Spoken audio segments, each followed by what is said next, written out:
So lately I've been getting interested in remote control airplanes, and this is obviously probably an extreme budget bill, like as cheap as you can go basically.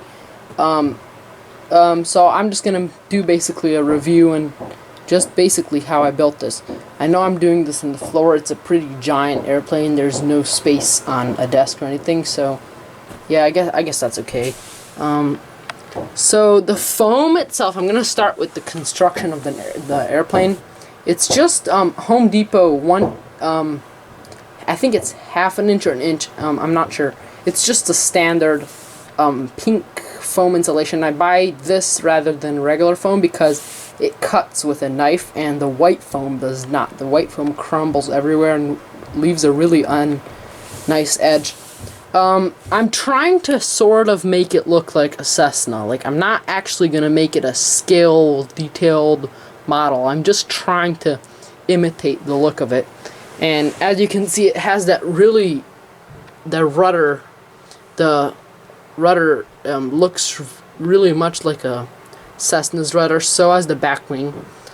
The wing right here, I don't know if it actually looks like a Cessna wing because I built the wing before I built the foam. But this is actually pretty cool. This is about dollar store foam bow, just the thin stuff. And what I did is I cut those wing-shaped pieces and glued them onto one section and then sandwiched them together with another piece. And I'm hoping it's not going to twist too much or anything. And I also made ailerons. I'm using packaging tape as hinges. That's how cheap this build actually is. Those are control horns just from another airplane I had, a small Horizon old airplane. And yeah, so that's the wing. So moving on to electronics, it's very, very cheap. Well, the radio is a FlySky FSI-6, and it has many functionalities. It's a 6-channel radio. It has 3 switches and 1 3-position switch, 4 switches in total. It has these really, really sharp little aluminum things, but they are extremely sharp. I might take sandpaper and sand them down. It has trims, of course, and the screen gives you many functionalities that any Futaba expensive whatever radio would tell you. And on eBay, I actually got this for $50 free shipping. It also has a little place to put a strap to put it around your neck. And the coolest one thing I really like about this one cool feature is that you can hook up another radio and put it in student mode, and then if you're a beginner, you can fly a plane, and if something goes bad, he can take over. So that's the radio I'm going with. Now the battery is a Turnigy 1300 milliamp 3S LiPo 220 to 30C discharge. Yeah, so just a fairly simple battery. Got this for $15, really cheap, and it's looking really good. It feels really good. It comes with I think that's an HTX. Correct me in the comments if I'm wrong, but yeah, I mean that's one thing about these connectors. They're not bad. They're just uncommon.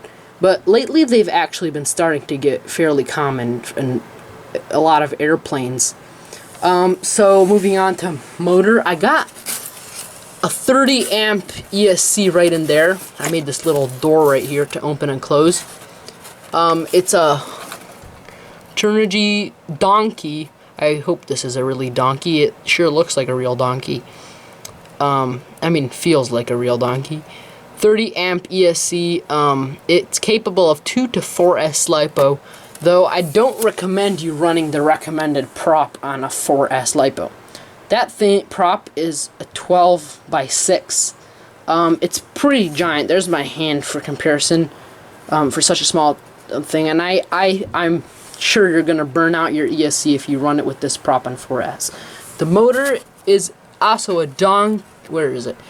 It's a Donkey ST3511 810 810 kV, if I'm not wrong. Yep, 810 kV. Also, of course, capable of force lipo. And I just got this prop at the hobby shop. But the motor combo, it came as a combo to motor and ESC. That ESC actually kind of looks quite small for such a large motor, but I'm hoping it's going to hold up okay. It was about, believe it or not, it was about $22 for both of them. And this motor has so much power and with that prop, and it's just, I think it's just like way too much thrust on a 3S LiPo. For a landing gear, it's actually pretty terrible, my landing gear. I kind of constructed that out of wires and things and braces, but it's really sloppy, like, and I don't know if that can be a good thing, but with the wing on, it's gonna get a lot worse. Okay, and the tail, of course, is just the same sort of thing. I used also what's called just packaging tape as hinges. I have a little tail wheel back there, I hope you can see that. And yeah, anyways, I'll show you guys the motor running, and I am waiting for servos to come in. I'm gonna have a servo on each wing, and I'm gonna use a harness wire for that.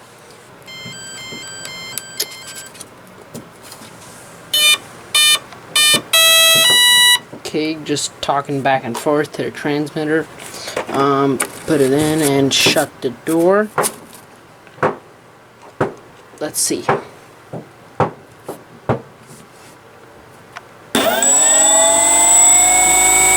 This is about the slowest it can go. I'm not going to go full because I'm not done mounting the motor, and I don't know.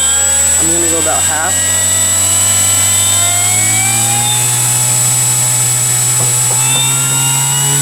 This is about half throttle right there.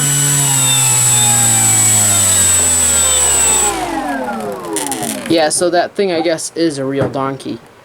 Anyways, guys, thanks for watching. Hopefully soon I would get it in the air, and please give the video a like up if you did enjoy it, and don't be shy hitting thumbs down if you didn't, and I'll see you next time.